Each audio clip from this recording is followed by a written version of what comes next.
Assalamualaikum warahmatullahi wabarakatuh. Selamat pagi semuanya.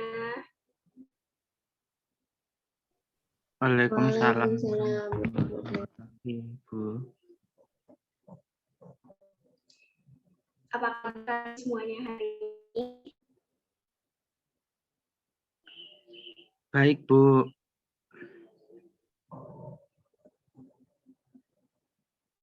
Alhamdulillah sehat semua. Ayo sebelum memulai pembelajaran pagi hari ini, saya pimpin dulu doanya.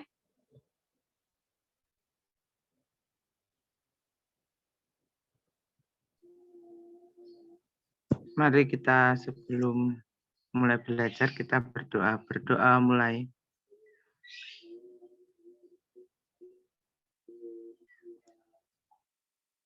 Berdoa selesai.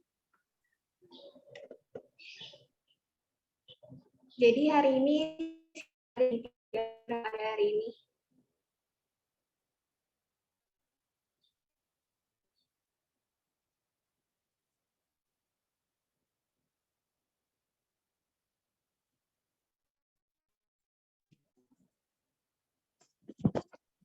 ada siapa aja yang tidak hadir Gimana, Bu? pada hari ini? Sepertinya ada, Bu, di Zoom ini yang tidak ada, ada Alfiani sama Alivia, Bu. Baik, Afiani dan Alivia alasannya apa ya? Sakit. Iya, Ya, yang mungkin satu sakit, yang satu. Ya, maka dari itu kita harus tetap menjaga kesehatan ekstra ya di masa pandemi, walaupun sudah mulai turun ya kasusnya. Nah, anak-anak, ada yang masih ingat pertemuan kita minggu lalu kita bahas materi tentang apa?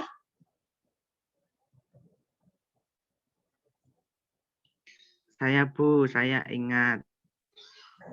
Iya, gimana Yohanes? Materinya tentang masuknya agama Hindu-Buddha dan peninggalannya di Nusantara.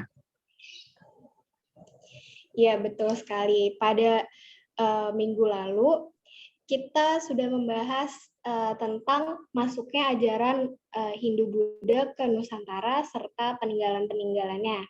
Nah, pada pertemuan hari ini, kita akan membahas tentang proses Islamisasi dan silang budaya di Indonesia KD 3.7 tentang menganalisis berbagai teori proses masuknya agama dan kebudayaan Islam ke Indonesia, dan 4.7 mengolah informasi tentang proses masuknya agama dan kebudayaan Islam ke Indonesia dengan menerapkan cara berpikir sejarah serta mengemukakannya dalam bentuk tulisan. Nah, tujuan pembelajaran pada materi ini adalah yang pertama, siswa dapat mengidentifikasi, memahami, menjelaskan, dan menyajikan berbagai teori-teori tentang masuknya agama dan kebudayaan Islam di Indonesia. Dan yang kedua, siswa dapat mengidentifikasi dan menganalisis bukti-bukti masuknya agama Islam dan kebudayaannya di Indonesia. Nah, yang pertama, Ibu mau tanya, apa itu Islamisasi? Ada yang bisa jawab? Saya, Bu. Baik, Anin. Jawabannya apa Islamisasi? Ya, Islamisasi itu dapat diartikan sebagai proses mengajak atau pengislaman manusia, Bu. Ini seperti itu. Baik, betul. Betul sekali jawaban dari Anin tadi. Islamisasi itu dapat diartikan sebagai sebuah proses untuk mengajak atau pengislaman terhadap hal-hal yang menyangkut aspek kehidupan manusia. Sedangkan apa itu silang budaya? Ada yang bisa jawab? Saya, Bu. Ya, Yohanes. Kalau silang budaya itu artinya adalah proses perbandingan dua budaya atau lebih yang saling berlawanan. Nah, betul sekali jawaban dari Anin dan Yohanes ya pada pagi hari ini tentang Islamisasi dan silang budaya dari Islam ke Nusantara. Nah, Islam masuk ke Nusantara melalui sebuah proses yang panjang dan dengan cara yang damai. Islam ini berkembang dan menjadikan Indonesia sebagai negara dengan sumber penganut Islam terbanyak di dunia. Dilihat dari Tempo 2019, data menunjukkan bahwa masyarakat Islam di Indonesia berjumlah 231 juta jiwa. Wah, banyak banget kan warga masyarakat Islam di Indonesia yang akhirnya menjadi sebuah mayoritas agamanya di Indonesia. Nah, bagaimana sih keadaan Nusantara sebelum masuknya agama Islam?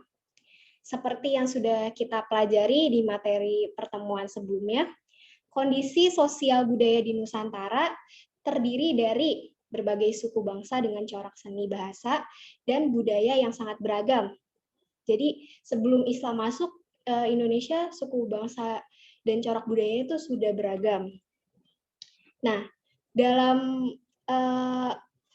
hal agama dan kepercayaan sudah berkembang kepercayaan apa? Animisme, dinamisme, serta agama Hindu-Buddha. Selanjutnya, untuk kondisi ekonominya, mayoritas bercocok tanam, terutama di daerah pedalaman, berdagang, berternak, dan berlayar. Selanjutnya, kapan sih pertama kali Islam masuk ke Nusantara? Di manakah pertama kali Islam masuk ke Nusantara? Siapa yang membawa ajaran agama Islam ke Nusantara? Nah, jawabannya untuk menjawab pertanyaan tersebut terdapat 4 teori yang menandakan Islam masuk ke Nusantara. Para ahli sejarah nih memberikan 4 teori bagaimana proses masuknya Islam ke Nusantara. Nah, di sini ada masing-masing teori yang berdasarkan rentan waktu yang berbeda ya, mulai dari abad ke-7 hingga ada pula yang menyebutkan abad ke-13. Nah, apa aja nih teori-teori yang dimaksud? Ayo dicatat ya, biar nanti kalau misalnya ada pertanyaan, ada soal, kalian bisa jawabnya. Ya, yang pertama ada teori Gujarat. Teori Gujarat ini beranggapan bahwa agama dan kebudayaan Islam dibawa oleh para pedagang dari daerah Gujarat, India, yang berlayar melewati Selat Malaka. Nah, teori ini menjelaskan bahwa kedatangan Islam ke Nusantara sekitar abad ke-13. Melalui kontak para pedagang dan kerajaan Samudra Pasai yang menguasai Selat Malaka, pada saat itu teori ini juga diperkuat dengan penemuan makam Sultan Samudra Pasai, yaitu Malik As-Soleh pada tahun 1297 yang bercorak Gujarat, dan teori ini dikemukakan oleh S. Hurgronj dan J. Pinjepel. Yang kedua ada teori Persia. Nah, Umar Amir Hussein dan Hussein Jayadiningrat berpendapat bahwa Islam masuk ke Nusantara melalui para pedagang yang berasal dari Persia, bukan dari Gujarat. Nih, jadi dari Hussein Jayadiningrat ini berpendapat kalau misalnya Islam ini berasal dari Persia, bukan dari Gujarat di teori yang sebelumnya. Nah, teori ini tercetus karena pada awal masuknya Islam ke Nusantara di abad ke-13, ajaran yang marak pada saat itu adalah ajaran Syiah yang berasal dari Persia. Selain itu, adanya beberapa kesamaan tradisi di Indonesia dengan Persia yang dianggap sebagai salah satu penguat. Contohnya adalah peringatan 10 Muharram nih. Kalian pada tahu kan pasti peringatan 10 Muharram yang ada di Indonesia itu serupa dengan yang ada di Persia. Yang kalau di Persia itu namanya tabwik atau tabut. Nah, selanjutnya ada teori Cina. Lain halnya dengan Slamet Mulyana dan Sumanto Al-Qutubi. Jadi mereka berpendapat bahwa sebenarnya kebudayaan Islam ini masuk ke Nusantara melalui perantara masyarakat Muslim Cina. Nah, teori ini berpendapat bahwa migrasi masyarakat Muslim Cina dari Kanton ke Nusantara, khususnya Palembang pada abad ke-9, menjadi awal masuknya budaya Islam ke Nusantara.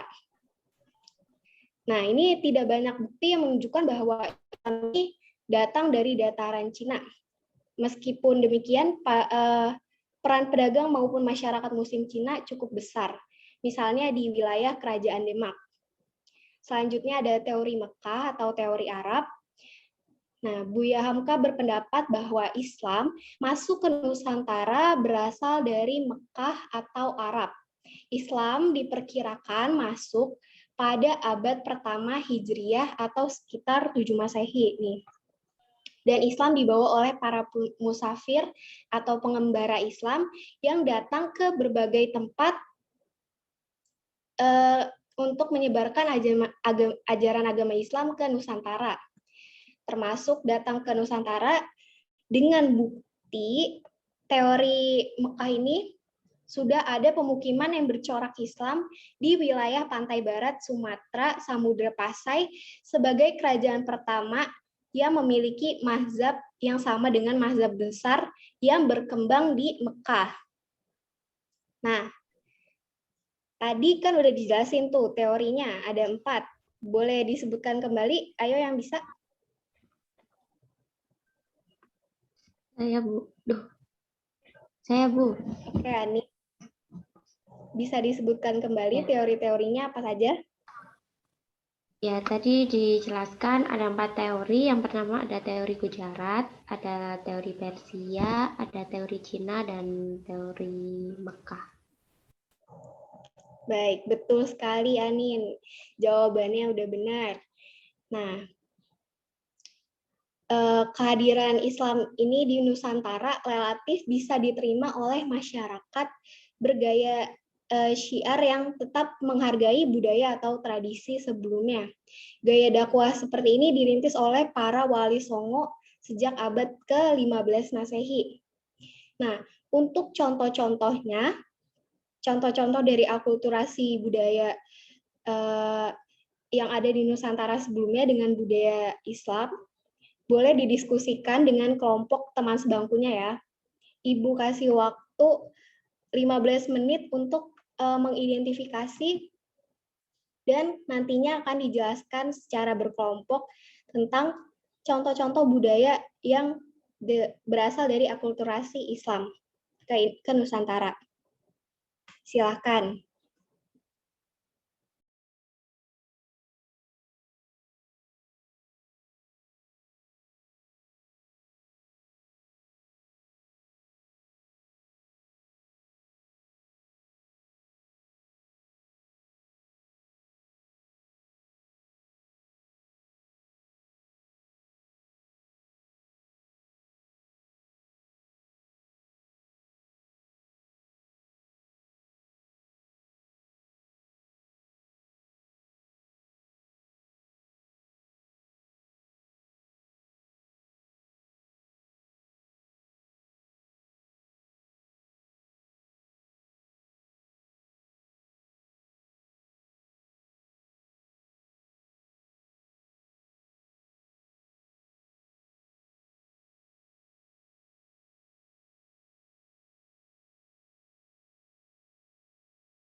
Ayo, sudah 15 menit. Ini ada kelompok yang sudah selesai mengidentifikasinya. Ya Bu, dari kelompok kami sudah selesai.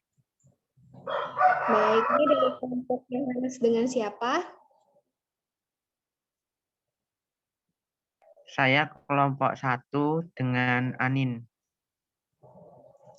Oke, silakan Yohanes kelompoknya menjelaskan. apa contoh tradisi yang merupakan budaya akulturasi Islam dengan budaya lokal di Nusantara?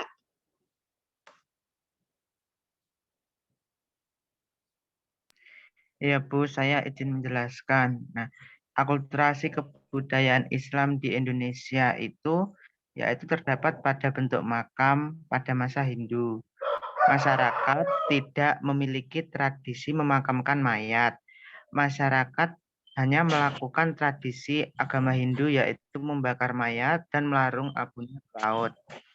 Bentuk nisannya juga itu hanya bentuk nisan berkembang pada awalnya hanya berbentuk kapal terbalik atau lurus itu dari Persia. Kemudian berkembang menjadi bentuk teratai, keris, dan gunungan wayang yang dipengaruhi oleh kebudayaan Jawa. Kemudian bangunan masjid dari beberapa arsitektur masjid dipengaruhi juga oleh kebudayaan Hindu Buddha dan Barat. Seperti contohnya bentuk dan atap masjid berbentuk kubah Ottoman style dan India style. Terdapat juga atap yang bersusun semakin ke atas itu semakin kecil seperti mahkota. Atapnya biasanya berjumlah bilangan ganjil seperti 5 atau 3. Kemudian terdapat beduk juga sebagai penanda tibanya waktu sholat. Itu Bu. Baik Bu, saya akan menambahi. Iya, silakan Ani. Iya. Mungkin dari kelompok saya ada yang ingin ditambah. Ya, baik Mas Yohanes, saya akan menambahi. Ada juga tradisi yang merupakan bentuk akulturasi kebudayaan Islam di Indonesia itu ada hikayat atau syair yang menggunakan bahasa Arab. Nah, adanya seni pertunjukan wayang dan perkembangan seni kebudayaan berupa wayang ini itu digunakan untuk menyebarkan agama Islam oleh para wali songo dan upacara tradisional, upacara kenduri untuk mendoakan arwah orang yang telah meninggal dunia. Mungkin seperti itu Bu tambahnya.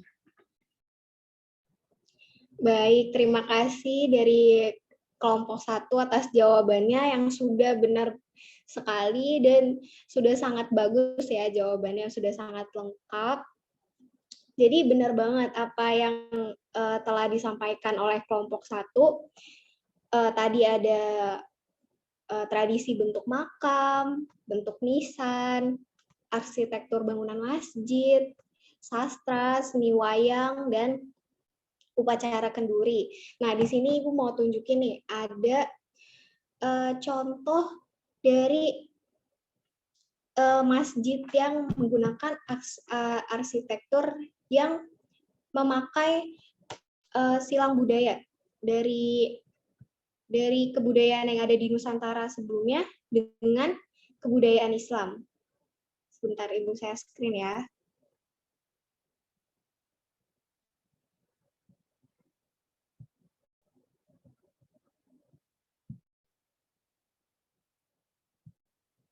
Nah, apa bisa dilihat share screen-nya?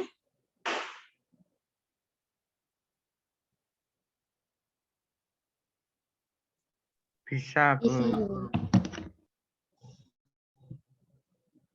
Nah, seperti yang tadi Yohanes bilang, di masjid-masjid ini beberapa arsitektur masjid yang dipengaruhi oleh kebudayaan Hindu-Buddha. Nah, ini ada Masjid Agung Demak. Ini Masjid Agung Demak kalau kita lihat atapnya bertumpuk 3 ya. Dan ini terletak di Demak. Selanjutnya ada Masjid Gede Mataram. Nah, ini di sampingnya itu ada bangunan-bangunan yang merupakan peninggalan dari kerajaan Hindu-Buddha. Selanjutnya ini ada Masjid Agung Banten. Nah, ini di Masjid Agung Banten ini memiliki kubah seperti mercusuar. Nah, menarik banget ya. Nah, mungkin segitu aja pertemuan kita pada pagi hari ini. Ada yang bisa menyimpulkan materi apa yang kita telah pelajari pada pagi hari ini? Saya, Bu. Oke, Anin. Oke. Baik, jadi kesimpulan untuk materi hari ini adalah perkembangan Islam yang tidak lepas dari adanya peran para pedagang yang datang dan singgah ke Indonesia dengan tujuan untuk berdagang. Terus terdapat juga beberapa teori yang menjelaskan masuknya Islam ke Indonesia seperti teori Gujarat, teori Persia, teori Cina, dan teori Mekah. Ini seperti itu. Bagus sekali jawaban dari Anin. Selanjutnya ada yang bisa menambahkan lagi mungkin kesimpulan untuk pertemuan kali ini? Saya, Bu, ingin menambahkan. Oke, baik Yohanes. Iya, Bu, dari proses penyebaran agama Islam di Indonesia tidak terlepas dari adanya akulturasi dengan kebudayaan lama sebelum masuknya Islam. Nah, beberapa akulturasi tersebut dapat kita lihat sekarang ini dalam permainan tradisional, wayang, masjid, yang tidak melepaskan ajaran agama Islam dan juga kebudayaan lamanya. Itu, Bu. Terima kasih. Baik, terima kasih Anin dan Yohanes atas jawaban kesimpulannya. Kalian dapat nilai tambahan karena udah jawab dengan baik. Nah, jadi betul banget dari pertemuan kita kali ini, kita telah belajar 4 teori bagaimana masuknya Islam ke Indonesia dan budaya apa saja yang diakulturasi dari kebudayaan Islam dan kebudayaan yang ada di Nusantara sebelumnya. Nah, Ibu setelah pertemuan ini akan membagikan lembar kerja yang akan kalian kerjakan setelah pertemuan kali ini ya, dikumpulkan minggu depan. Ada yang ditanyakan?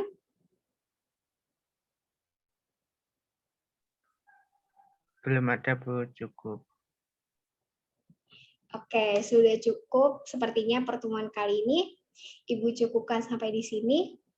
Kurang lebihnya mohon maaf. Wassalamualaikum warahmatullahi wabarakatuh. Sampai jumpa di pertemuan minggu depan.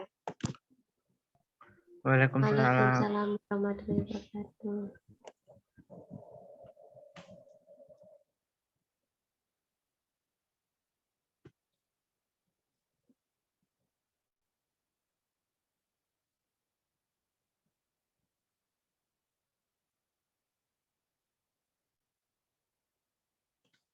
Ini Pak Wahyu nggak join sampai sekarang belum? Tadi udah join, Tuh, Pak. tadi ada loh. Emang iya? Iya.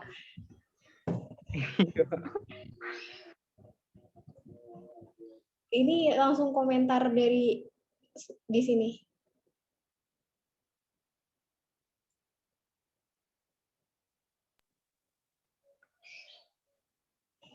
Iya, boleh. Oke.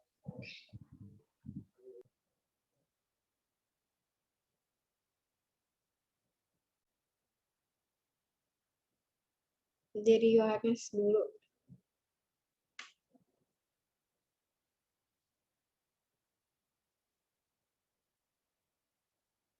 Iya.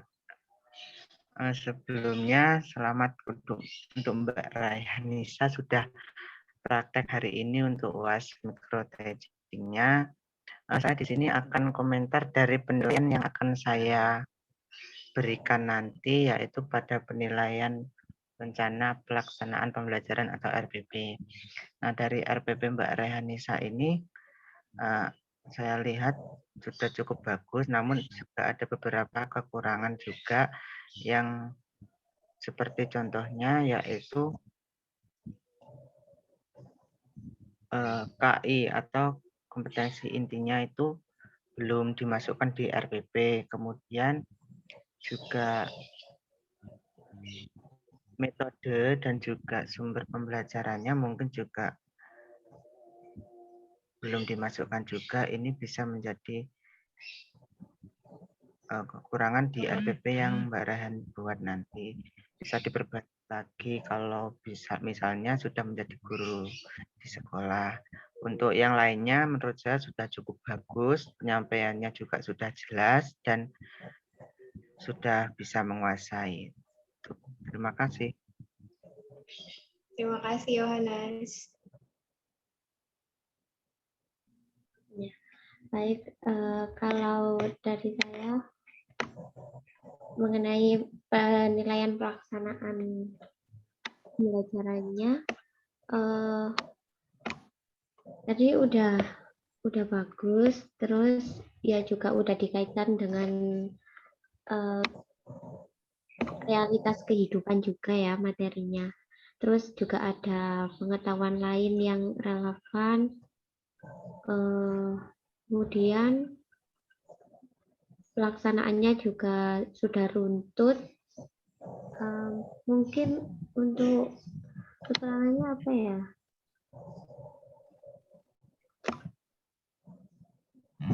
Belum ada sih menurutku. Baik, terima kasih Anin. Iya, mungkin nanti bisa dilihat di formatnya lebih jelasnya.